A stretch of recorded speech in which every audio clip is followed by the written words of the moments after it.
बिस्मिल्लाहिर्रहमानिर्रहीम।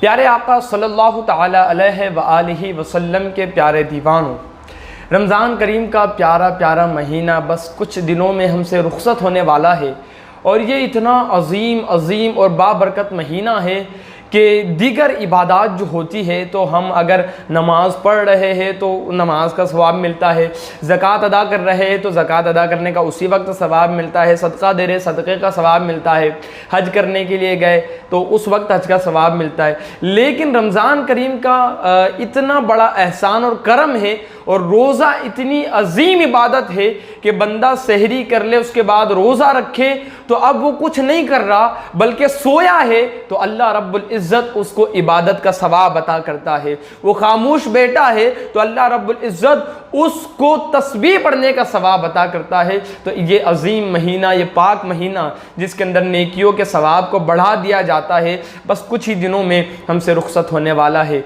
मेरे प्यारे आका अलैहिस्सलाम के प्यारे दीवानों, ईद का वक्त कब शुरू होता है और अगर ईद की नमाज छूट जाए तो कौन सी नमाज पढ़ी जाए, इंशाअल्लाह ताला इन दोनों सवालों के आपको जवाब देने की कोशिश करूँगा। सबसे पहला सवाल जो है वो ये है कि ईद की नमाज का वक्त कब शुरू होता है। तो ईद की नमाज का वक्त जो है वो आफताब यानी सूरज जब तुलू हो जाता है, तुलू आफताब के वक्त जो है तो ईद की नमाज का वक्त शुरू हो जाता है। और आका करीम अलैहिस्सलाम ने इरशाद फरमाया कि ईद उल अदहा की नमाज में जल्दी करो यानी शुरू औकात में पढ़ लो और ईद उल फित्र की नमाज में देरी करो, थोड़ी देरी से पढ़ो।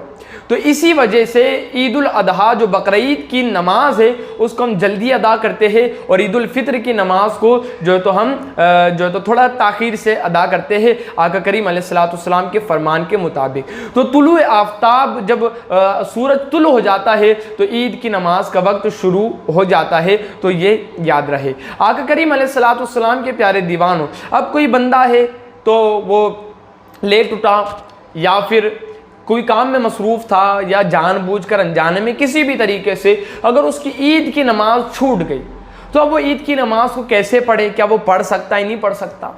तो देखिए, ईद की नमाज का कोई बदल नहीं है। जिस तरीके से जुमातुल मुबारक की नमाज हमसे छूट जाए तो ज़ोहर की नमाज अदा करने का हुक्म है, उसी तरीके से ईद की नमाज छूट जाए तो ईद की नमाज का बदल कोई नहीं, उसकी क़ज़ा कोई नहीं, ना उस वक्त के अंदर ना उस वक्त के बाद। तो बंदा क्या करे? तो उलमाए कराम फरमाते हैं कि अगर ईद की नमाज उसकी छूट जाए तो नमाज चाश्त 4 रकत पढ़ ले। जो आम तौर पर हम नमाज़ें पढ़ते हैं उसी तरतीब से 4 रकत नमाज चाश्त पढ़ ले। याद रहे कि ये ईद की नमाज का बदल नहीं है, निफल नमाज है, लेकिन अल्लाह रब्बुल इज़्ज़त की रहमत से उम्मीद है कि मालिक करम फरमाकर हमको मज़ीद सवाब अता फरमाएगा।